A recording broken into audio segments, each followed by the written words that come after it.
लोकसभा चुनाव का रंग धीरे धीरे गहराने लगा है। प्रचार अभियान की धुआंधार शुरुआत हो चुकी है। इस चुनाव में कई रोचक बातें भी सामने आ रही है। पहले फेज का चुनाव जिन 4 लोकसभा सीटों पर होने वाली है, उनमें से कम 3 सीट ऐसी है जहां से जीतने वाले उम्मीदवार पहली बार संसद की चौखट पर कदम रखेंगे। लोकसभा चुनाव का बिगुल बजने के साथ ही 19 अप्रैल को होने वाले पहले चरण की 4 सीटों के लिए मतदान को लेकर सरगर्मियां तेज हो गई हैं। इनमें औरंगाबाद, नवादा, गया और जमुई लोकसभा क्षेत्र शामिल है। खास बात यह है कि इन 4 में से 3 सीटों पर जीतने वाले उम्मीदवार पहली बार सांसद बनकर लोकसभा पहुंचेंगे। वहीं एकमात्र औरंगाबाद सीट पर भाजपा ने अपने पुराने चेहरे सुशील कुमार सिंह पर दांव लगाया है।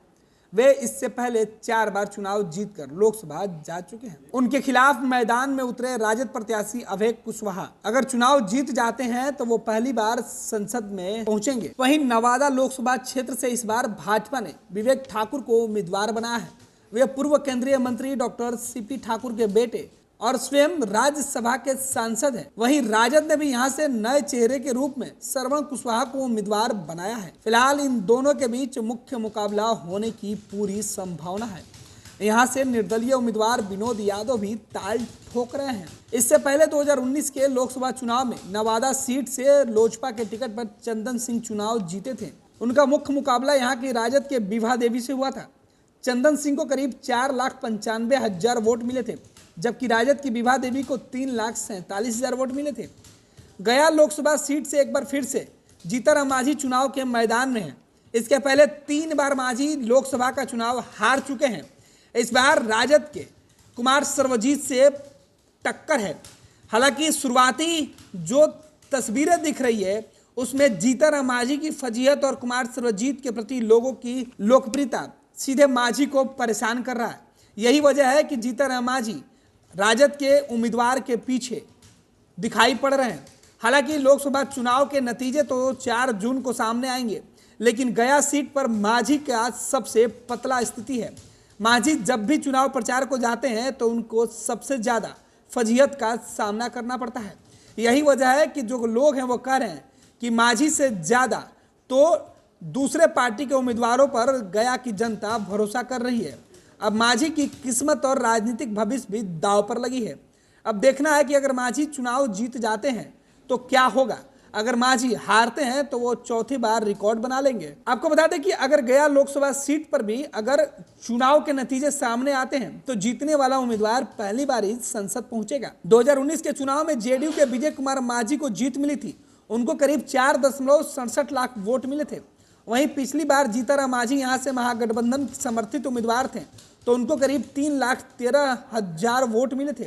मांझी और कुमार सर्वजीत में से कोई भी जीतता है तो वो पहली बार ही संसद पहुंचेगा। इधर जमुई लोकसभा सीट के भी कमोबेश यही हालात है। जमुई लोकसभा क्षेत्र से इस बार लोजपा रामविलास ने नए उम्मीदवार अरुण भारती को टिकट दिया है। उनका मुख्य मुकाबला राजद की अर्चना रविदास से होने की पूरी संभावना है। अनुसूचित जाति के लिए आरक्षित इस सीट पर 2014 और 2019 में चिराग पासवान खुद जीत हासिल कर चुके हैं, जबकि 2019 में उन्होंने अपने जीजाजी को चुनाव के मैदान में उतारा है। चिराग यहां से करीब 2 लाख से अधिक वोटों से चुनाव जीतते रहे हैं। इस बार वो हाजीपुर सीट से चुनाव लड़ेंगे। ऐसे में जमुई लोकसभा सीट से भी जो भी प्रत्याशी जीतेगा वो सीधे तौर पर संसद में जाने वाला पहला उम्मीदवार होगा। औरंगाबाद में भी सुशील कुमार को छोड़कर बाकी जो चेहरे चुनाव के मैदान में हैं वो नए चेहरे हैं।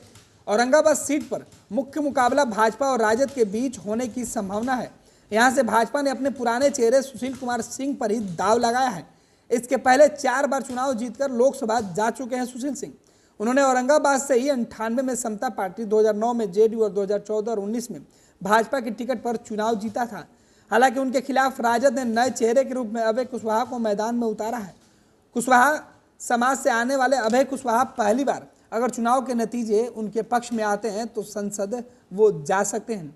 हालांकि औरंगाबाद में जो चुनावी चाणक्य हैं वो बता रहे हैं कि मुकाबला काफी दिलचस्प होने की गुंजाइश है। ये लो मुंह मीठा करो, आज मैंने अपना जॉब छोड़ दिया। अब हम पूर्णिया वापस जाएंगे। जॉब छोड़ दिया है? मतलब ये घर कैसे चलेगा? हम करेंगे क्या? और माँ बाबूजी क्या बोलेंगे? इसलिए मैं एक और मिठाई का डब्बा लाया। अपने बिजनेस के लिए लोन अप्रूव हो गया। अरे लोन अप्रूव हो गया वो तो ठीक है, लेकिन पूर्णिया में हम रहेंगे कहाँ? अपना घर भी तो नहीं है वहां। इसलिए तो एक और मिठाई का डब्बा अलग से लाया हूं। हमने पूर्णिया में घर ले लिया है, पूर्णिया के ई होम्स पैनोरमा में। पूर्णिया में पैनोरमा ग्रुप लेकर आए हैं ई होम्स पैनोरमा, बड़ा घर, आलीशान जिंदगी और अत्याधुनिक सुविधाओं के संग। अरे अरे, अब क्यों मुंह मीठा करवा रही हो? क्योंकि हम घर वापसी जो कर रहे हैं। घर वापसी की खुशी पूर्णिया में ई होम्स पैनोरमा के संग। E Homes Panorama, luxurious lifestyle redefined.